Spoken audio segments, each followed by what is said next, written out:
Hey Stampers, Diane Dimich here with ddStamps.com, and today I'm going to teach you or show you how I made this card. It's actually very simple, but I love the depth of it and how it looks.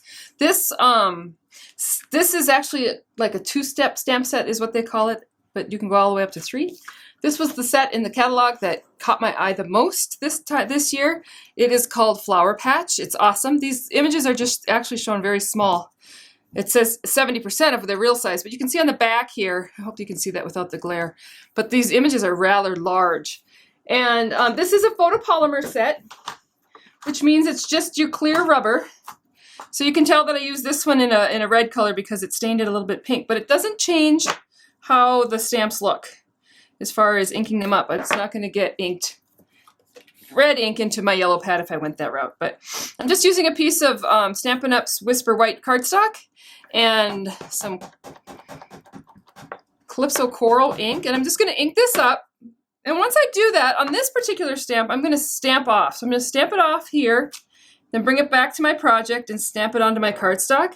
One of the things I like is that you can actually see it through that clear block exactly where you're going to stamp. But you can also see if the ink has if the stamp is completely pressed down, you can watch it kind of move across the paper. Once I've done that, I'm going to go ahead and add this one. And I could add this to the back of my block, so I'm using them both, or I can just pull this off. I'll pull it off now so you can actually see what I'm looking at. But I'm going to ink this one up, and this time I'm not going to stamp off. I'm just going to ink it up. And then I can see exactly where I'm stamping. And it's stamped down. And you can see how you get the layered images. I love two-step stamping, I always have, and I love these big decorative stamp sets. They're a lot of fun to work with. And so there was my first image, and then I'm going to come in with this little 5-petal flower and ink this one up. This one's getting inked up in So Saffron. And again, I'm going to stamp it off and then stamp it on my project. And then come in with another layer, and there's all kinds of layers that you could put in there. I'll use this one here. This one's going to get inked, and this one's going to get inked full strength, and I can see exactly where I'm stamping. And I'm going to stamp down, and then you can see where I'm getting those images that are layering. And then a little leaf, and there's a bunch of leaves in this one, and some wild wasabi. And again, I'm going to stamp off, and then nice thing you can see about this is you can see exactly where your placement of your leaf is gonna be. And I'm just inking it off because I thought the wild wasabi was just a little too bold for this particular card. So quick, you can see how quick those are, and a lot of fun to stamp with. And then I'm gonna take one of the sets in here, the sayings. Here it is. And put this on here. Oh, you know what? I didn't want to ink it up in green. Oh well, we are now. I'm going to ink this up in green. And there you have it. Now, if I wanted to, I could actually even do a third layer by just coming in with another stamp, inking that up. I don't know how much it'll show with the coral on the coral, but let's try it. Oh yeah. And then what I did with this is I actually added it onto a card base.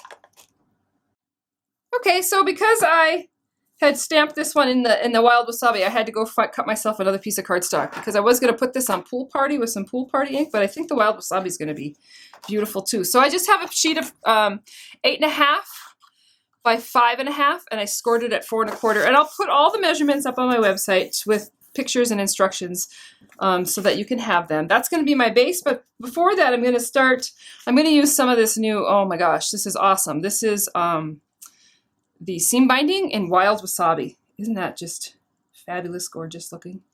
So what I'm going to do is I'm going to come around on this card, and one of the things that I've learned about ribbon is if you want to tie a bow, you need 4 lengths, 2, 3, 4 lengths of your card.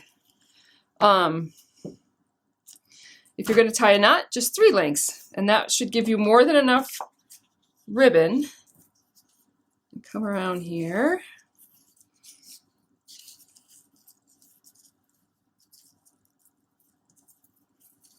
tie the bow.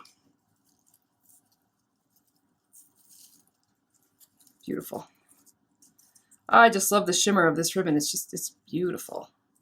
Probably could have got a little more snug, but that's all right. I'm gonna actually move my ribbon now, so it's like right under my words that I stamped. And then what I'm gonna do is I'm gonna come around on this side, and I'm gonna add some snail, and I'm just gonna add a little bit more here, just to make sure that that sticks to where that ribbon is, and place this on my card. And then trim off my edges so that my ribbon's beautiful.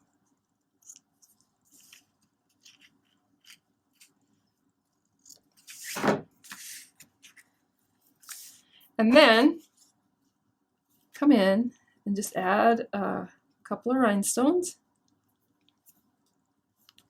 to my flowers. And the last thing that I would do is I would take another sheet. This is actually another sheet of cardstock. It's the same layer as this one, and it's 4 by 5 1/4. And I'm just going to come in with, change out these clear stamps. Add that. Put this in the middle. And a couple of leaves, maybe a couple.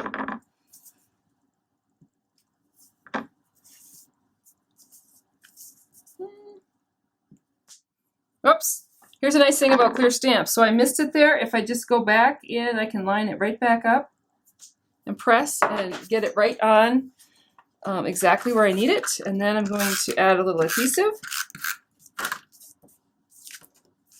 into the inside of my card.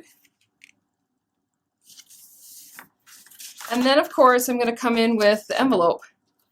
And actually, I'm just going to do the same flower on my envelope.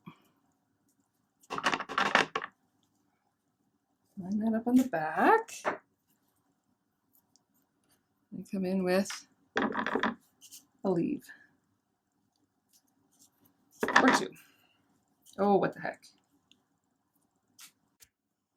And there you have it. There's a nice little combination card with the envelope that matches. And I love this ribbon. But if you're interested, check out my website. That's where you'll find all the measurements for this card and all the products used. And don't forget to sign up for my newsletter, where I send out a weekly tips, tricks, and techniques newsletter. Plus you get a free tutorial just for signing up. So thank you, and I hope you have a great day.